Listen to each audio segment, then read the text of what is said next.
नवांकुर की डिजी lessons classes में आप सभी का स्वागत है। आज हम पढ़ेंगे क्लास 7th मैथ सब्जेक्ट का चैप्टर 11 का पार्ट 2। हमारा प्रश्न है, एक आयत का परिमाप 130 सेंटीमीटर है। यदि आयत की चौड़ाई 30 सेंटीमीटर हो तो आयत की लंबाई ज्ञात कीजिए और आयत का क्षेत्रफल भी ज्ञात कीजिए। तो हम उत्तर देखते हैं। आयत का परिमाप कितना दिया है? 130 सेंटीमीटर। तो हम आयत के परिमाप का सूत्र लगाते हैं। आयत के परिमाप का सूत्र क्या होता है? 2 गुणा लंबाई धन चौड़ाई। और हमें परिमाप दिया कितना है? 130 सेंटीमीटर। तो हमारा बन जाएगा 2 गुणा लंबाई धन चौड़ाई बराबर 130 सेंटीमीटर। फिर हम देखते हैं, हमें क्वेश्चन में चौड़ाई दी है। कितनी दी है? 30 सेंटीमीटर। तो हम चौड़ाई की जगह 30 सेंटीमीटर रख देते हैं। तो क्या बन जाएगा? 2 गुणा लंबाई प्लस 30 बराबर 130। फिर 2 कैसा है? गुणा में है। पक्षांतर करेंगे तो कहाँ आ जाएगा? भाग में। क्या बन जाएगा? लंबाई प्लस 30 बराबर 130/2। फिर हम 2 का भाग देंगे 130 में तो क्या आएगा? 65। तो लंबाई प्लस 30 बराबर 65। फिर हम 30 का पक्षांतर करेंगे। यहाँ प्लस में है, पक्षांतर होकर किस में आ जाएगा? माइनस में। तो क्या होगा? लंबाई बराबर 65 माइनस 30। फिर माइनस करने पे क्या आ जाएगा? 35 सेंटीमीटर। तो हमारी लंबाई निकल कर आ गई 35 सेंटीमीटर। अब हम निकालते हैं आयत का क्षेत्रफल। आयत का क्षेत्रफल का सूत्र क्या होता है? लंबाई गुणा चौड़ाई। तो लंबाई है हमारी 35 और चौड़ाई है 30। तो 35 गुणा 30। तो हम गुणा करेंगे तो क्या आएगा? 1050 सेंटीमीटर स्क्वायर।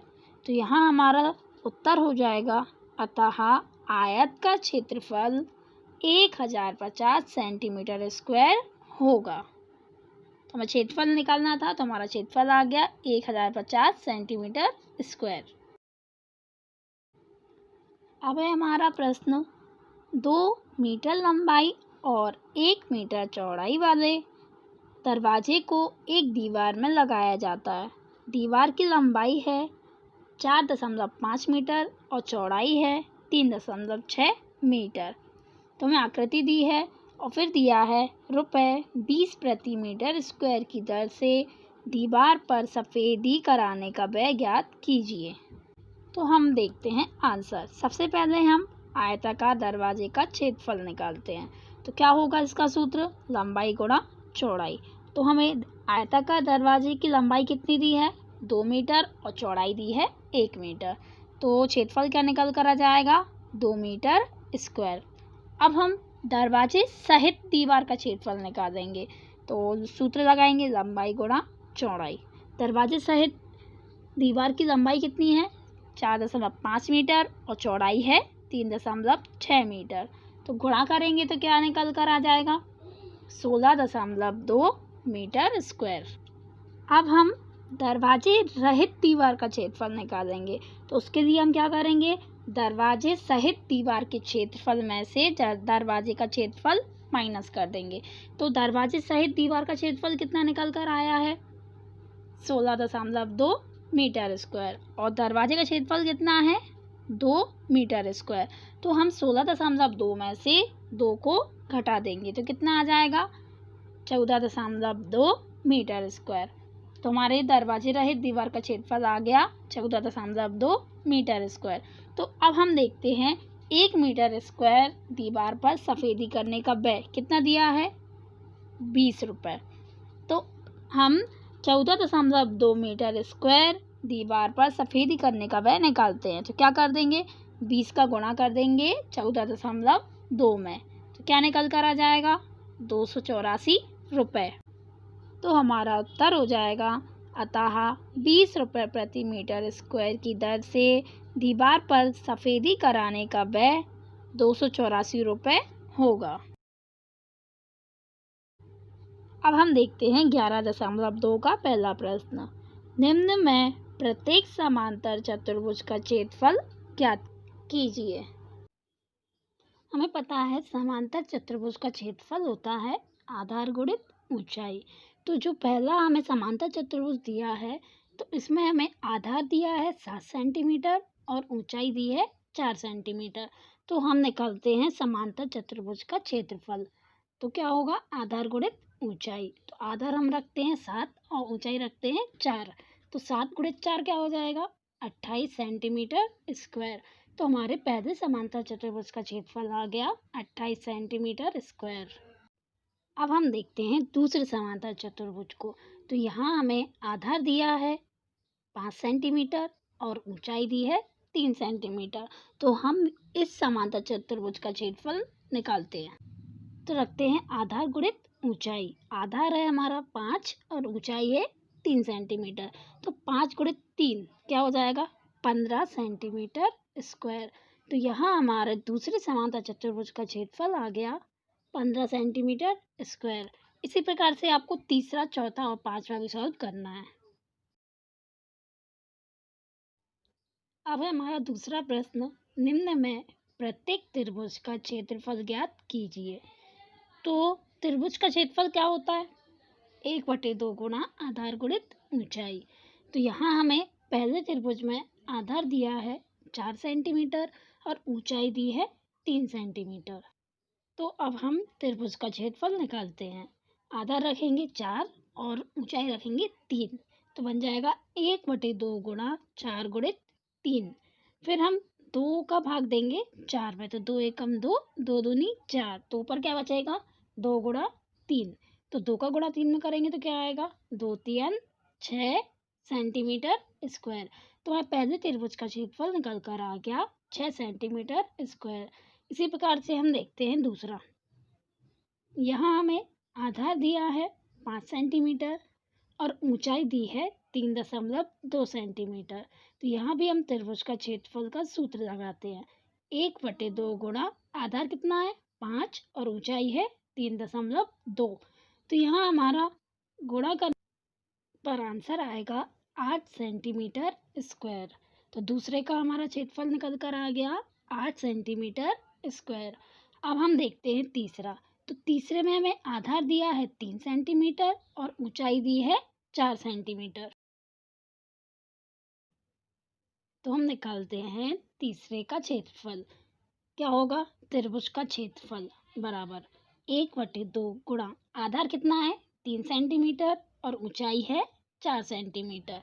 तो यहाँ भी हम 2 का भाग देंगे 4 में। तो 2 एकम 2 और 2 दूनी 4। तो क्या होगा, ऊपर 3 गुणा 2। तो 3 का गुणा 2 में करेंगे तो क्या आ जाएगा हमारा क्षेत्रफल 6 सेंटीमीटर स्क्वायर। तो यहाँ हमारे तीसरे त्रिभुज का क्षेत्रफल आ गया 6 सेंटीमीटर स्क्वायर। अब इसी प्रकार से आपको डी सॉल्व करना है। अब है प्रश्न 3, रिक्त स्थानों का मान ज्ञात कीजिए। तो यहाँ हमें एक टेबल दी हुई है। तो उसमें हमें आधार दिया है, ऊंचाई दी है और समांतर चतुर्भुज का क्षेत्रफल दिया है। तो हमें पहले प्रश्न में आधार तो दिया है और समांतर चतुर्भुज का क्षेत्रफल भी दिया है, लेकिन हमें ऊंचाई नहीं दी है। तो यहाँ हमें ऊंचाई निकालना है। तो हम देखते हैं उत्तर। हम जानते हैं कि समांतर चतुर्भुज का क्षेत्रफल कितना होता है, आधार गुणित ऊंचाई। तो यहाँ हमें पहले में आधार दिया है 20 सेंटीमीटर और क्षेत्रफल दिया है 246 सेंटीमीटर स्क्वायर। तो यहाँ हम समांतर चतुर्भुज का क्षेत्रफल रखते हैं आधार गुणित ऊंचाई। तो क्षेत्रफल हमें दिया है 246 सेंटीमीटर स्क्वायर और आधार दिया है 20, ऊंचाई हमें नहीं दी है।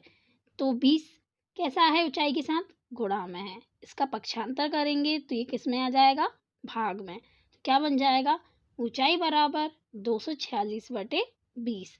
तो हम 20 का भाग देंगे 246 में। तो हमारा निकल कर आ जाएगा आंसर 12.3 सेंटीमीटर। तो हमारी ऊंचाई क्या निकल कर आ गई, 12.3 सेंटीमीटर। तो इसको हम एक टेबल में आंसर में भरते जाएंगे। अब हमें टेबल में बी में दिया है ऊंचाई 15 सेंटीमीटर और समांतर चतुर्भुज का क्षेत्रफल दिया है 154.5 सेंटीमीटर स्क्वायर। तो यहाँ हमें आधार नहीं दिया है, तो यहाँ हमें आधार ज्ञात करना है। तो हम निकालते हैं आधार। उत्तर देखते हैं। यहाँ हमें ऊंचाई दी है 15 सेंटीमीटर और क्षेत्रफल दिया है 154.5 सेंटीमीटर स्क्वायर। तो हम सूत्र में रखते हैं समांतर चतुर्भुज का क्षेत्रफल बराबर आधार गुणित ऊंचाई। तो क्षेत्रफल की जगह क्षेत्रफल रखेंगे, कितना है 154.5 बराबर आधार गुणा ऊंचाई कितनी है 15। तो 15 आधार के साथ कैसा है, गुणा में है, पक्षांतर कर देंगे तो कहाँ आ जाएगा, भाग में। तो बन जाएगा आधार बराबर 154.5 बटे 15। तो हम 15 का भाग देते हैं 154.5 में, तो भाग देने पर हमारा आंसर आता है 10.3 सेंटीमीटर। तो यहाँ हमारा आधा निकल कर आ गया 10.3 सेंटीमीटर। तो इसको हम आंसर में टेबल में भरेंगे। अब दिया है सी, इसमें हमें ऊंचाई दी है 84 सेंटीमीटर और समांतर चतुर्भुज का क्षेत्रफल दिया है 48.72 सेंटीमीटर स्क्वायर। तो यहाँ भी हमें आधार ज्ञात करना है।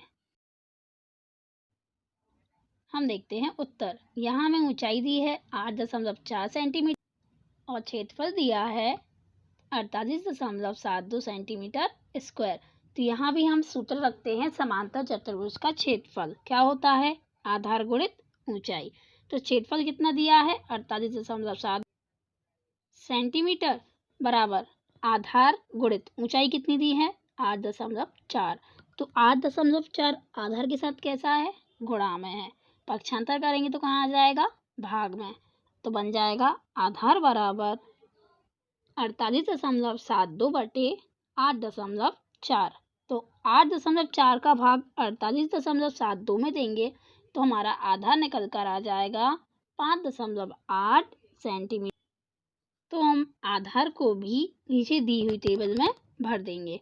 इसी प्रकार से आपको डी भी निकालना है और उसकी ऊंचाई को टेबल में भर देते हैं। तो इस प्रकार से हमारे रिक्त स्थानों की पूर्ति हो जाएगी। इसके बाद के क्वेश्चंस को हम नेक्स्ट वीडियो में सॉल्व करेंगे। Thank you students.